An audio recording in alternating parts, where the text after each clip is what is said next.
Alright, we're back for the second round of this ANACS opening. And the first thing you'll probably see right here is a little bit of a body bag. So we'll go ahead and look at that first and see what the deal is with that. Oh, it's a Morgan. Okay. Interesting. So this is an 1898 Morgan. I mean, it looks pretty good. I don't see anything immediately problematic about it.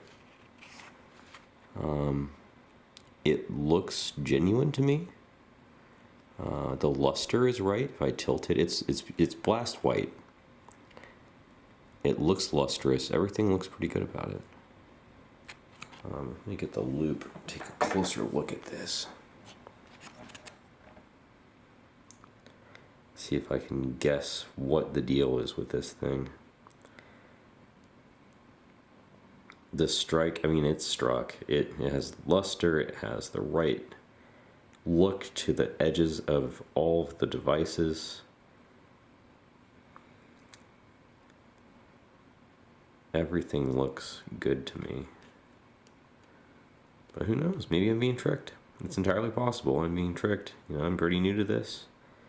You know, the denticles look good to me.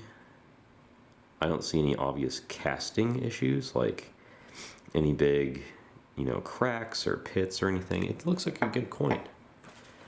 All right, so let's see what the deal is with this. PVC. Okay, that makes sense.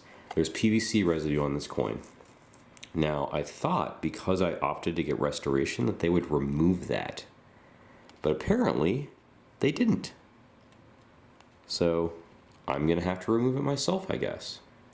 And what I found is soaking in acetone. Let's see how much was. Yeah, there's a lot on here. So, let me pull this out so you can see what it looks like.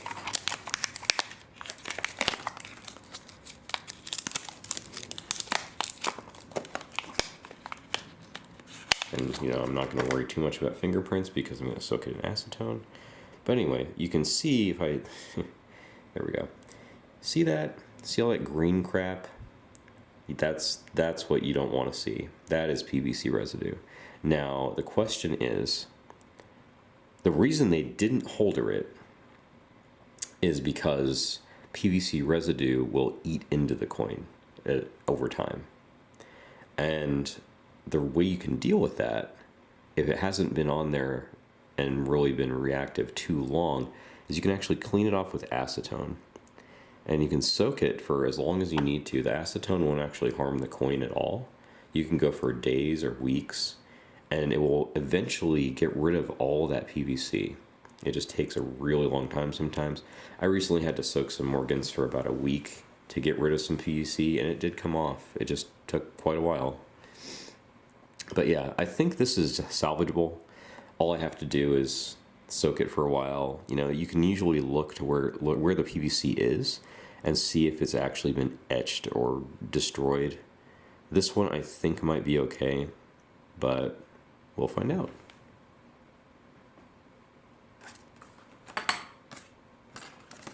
All right, moving on. So here's a piece dollar. I think this is my piece dollar. I forget what I thought this was.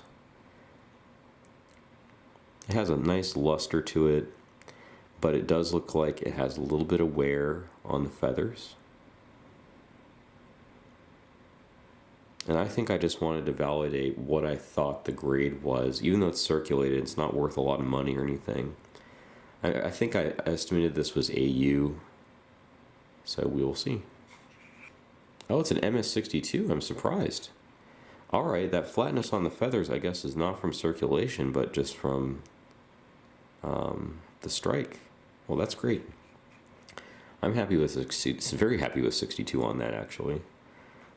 And this strike on this 23, actually, I mean, this thing, if you look at the hair, a lot of piece dollars lack detail on the hair right by the ear. And this thing has basically all of it. It looks really good. It looks really good. I'm pretty happy with that coin. Yeah, I'll take a 62. It's not, I mean, this isn't an expensive coin. You could pick up a 62 of 1923 for not much money at all. So, I mean, yeah, I probably lost out on grading fees here, but at least it's validating things for me. That's the reason I did this order. I'm not trying to make money on this order specifically. I'm trying to just learn and be better at grading. So this is going to help me, when I look back at my records on what I thought this coin was, I'll be able to estimate better in the future. So cool. I'm pretty happy with that, actually. All right, we got a Morgan here. They did hold all the rest of the Morgans, which makes me happy. This one has some really nice surfaces on it. I mean, the back of this thing is semi-proof like. It's got a really nice luster to it. There's not really much damage, or not damage, but there's not really any marks. Like, there's one little mark. There's one little mark down by the wreath. I don't know if you can see it. Let's see. Well, I'm not gonna make it show up on camera, but there's one little tiny mark down by the wreath, and then there's some, slight brown tones toward the top, but it's really not that bad. I thought this was a 64, but we'll see what it is. A 60. Oh, that is really surprising. Oh, it's details residue. Oh, that is sad. It's got some residue on there. I'm surprised that's a 60. That is the nicest looking 60 I've ever seen in my life. I mean, look at that. That is a really nice 60. There's barely any marks on this thing. I don't know. I don't know if I'd agree with that grade at all. Especially, the reason it's a 60, I don't think they do the details grades. I wonder if they don't do the details grades down to the single digits in the 60s. Maybe that's what it is. I'll have to look that up. Yeah, really, that should be a 64 or so. Maybe a 63, but no, there's not enough on there to be a 63. I'd say a 64. Well, maybe I'll crack that out and clean the residue off. I guess they decided that it couldn't be cleaned or something, but I don't know, we'll see. All right, this is my gold Mercury dime. I think it's a 2016. So I really like the Mercury dime design, and I decided I wanted to get the gold version, the commemorative Mercury dime they made a few years ago. And I love this coin. They did it, I'm glad they didn't do it as a proof, because it just looks like a really, really nice business strike, and I love that. So, it says SP70. Yeah, that's beautiful. Yeah, I'm glad they didn't do the gloss or the reflective proof. The SP looks so nice. So nice. I highly recommend this coin if you like Mercury dimes. Put this one on your wish list. This is a good one. It's a couple $100 to get this coin. And if you have a family member who doesn't know anything about coins and doesn't know what to get you, you can let them know that this would be something you'd love to have in your collection. It's easy for them to buy because, the mint put, enough of these out where they can be had for a reasonable price. You can find them pretty easily.